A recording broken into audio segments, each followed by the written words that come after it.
इस लेक्चर के अंदर हम टिक आइकन को जो आपको अगर हम मेन ब्रोशर में देखें तो मेन ब्रोशर में आपको टिक आइकन जो है आगे टेक्स्ट के साथ लिखा हुआ नजर बना हुआ नज़र आ रहा है।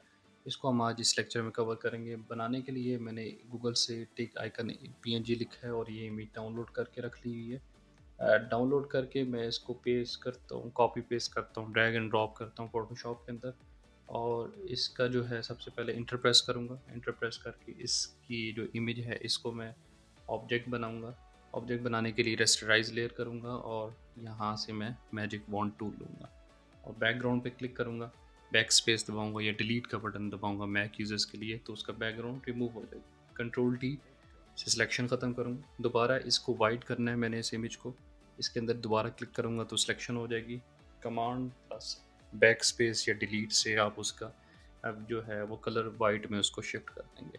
कंट्रोल टी से मैं इसका साइज़ थोड़ा कम करूँगा, ज़्यादा कम कर लूँगा ताकि वो सेट हो जाए। इंटर प्रेस करेंगे, इंटर प्रेस करके ताकि उसकी जो सिलेक्शन है वो ख़त्म हो जाए। मूव टूल से मैं इसको पहले जो पहला टेक्स्ट है हमारा उसके स्टार्ट में रख दूँगा, क्योंकि स्टार्ट में टिक का आइकन नज़र आना चाहिए।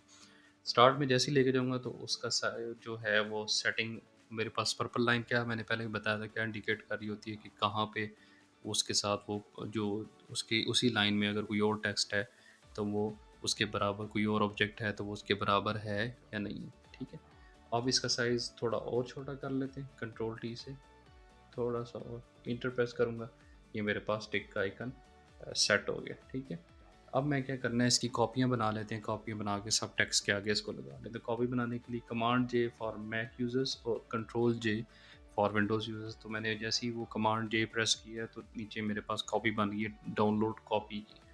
इससे मैं शिफ्ट प्रेस करके रखूँगा। शिफ्ट हम क्यों होल्ड करके रखते हैं, क्योंकि अगर हमने एरोज़ से अप एंड डाउन या राइट लेफ़्ट करना है कीबोर्ड एरो से, तो हम शिफ्ट प्रेस करके रखते हैं। शिफ्ट से ऑब्जेक्ट जल्दी मूव करता है। तो मैं ये देखें जल्दी, अगर मैं सिर्फ एरो प्रेस करता हूँ तो बहुत आहिस्ता-आहिस्ता मूव कर रहा है टिक का आइकन। अगर मैं शिफ्ट प्रेस करके रखूँगा तो वो जल्दी मूव कर रहा है। ठीक है? इसी तरह मैं इसकी और कॉपियाँ बना लेता हूँ। तो ये कंट्रोल जे या कमांड जे से हम और कॉपीज़ बना लेंगे इसके। कंट्रोल जे कमांड जे फिर मैंने प्रेस किया है। इसी तरह फिर एक और कॉपी बना लेते हैं और सारे टेक्स्ट के आगे इसको हम लगा देंगे। ये मैंने इस तरह से लास्ट टेक्स्ट रह गया, इसके ऊपर भी हम इस तरह से यूज़ कर लेंगे। और अगर मैं इसको पीछे करता हूँ तो देखिए टेक्स्ट के आगे हमारे पास टिक का आइकन आ गया, जैसे हमारा इस ब्रोशर के अंदर था। ठीक है, और एक और काम इसके अंदर हम कर लेते हैं। एक और काम हमने ये करना है कि हम इसको जो हमारे पास हमने शेप बना के रखी है, अब देखें वो इतनी ज़्यादा मेरे पास मेस क्रिएट हो गया कि फ़ोल्डर हमने नहीं बनाया तो मेस क्रिएट हो गया, मुझे ढूंढने में मुश्किल हो रही है। अगले लेक्चर के अंदर हम फ़ोल्डर भी बना के ये एरिया हमारा कवर हो जाएगा, इसको एक फ़ोल्डर के अंदर डाल देंगे।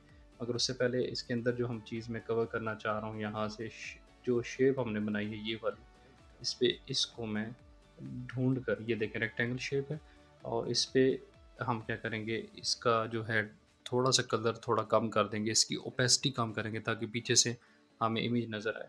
तो ओपेसिटी कम करने के लिए इसको सेलेक्ट करके रखेंगे और यहाँ से ये इसकी थोड़ी सी ओपेसिटी जो है वो कम कर देंगे। अब देखिए पीछे से जो इमेज है वो नज़र आना स्टार्ट हो गई है। इसी तरह अगर हम मेन इमेज में जाएँ तो पीछे से आपको इमेज नज़र आ रही है। इसमें भी आपको इमेज पीछे से नज़र आना स्टार्ट, थोड़ी सी ओपेसिटी और ज़्यादा कर लेते हैं। अब हमें पीछे से थोड़ी-थोड़ी इमेज नज़र आ रही है। जो हमने टिक के आइकन बनाए हैं इसको मैं डिलीट कर दूँगा, क्योंकि हमने सिर्फ बुलेट्स को लेके चलना है। टिक आइकन को मैंने इसलिए बनाना सिखाया कि इन केस आपको अगर बनानी पड़ जाती है तो आप कैसे बनाएँगे। आज के लेक्चर में इतना ही, मिलते हैं आपसे नेक्स्ट लेक्चर में, तब तक के लिए आपसे इजाज़त चाहूँगा। Thank you so much.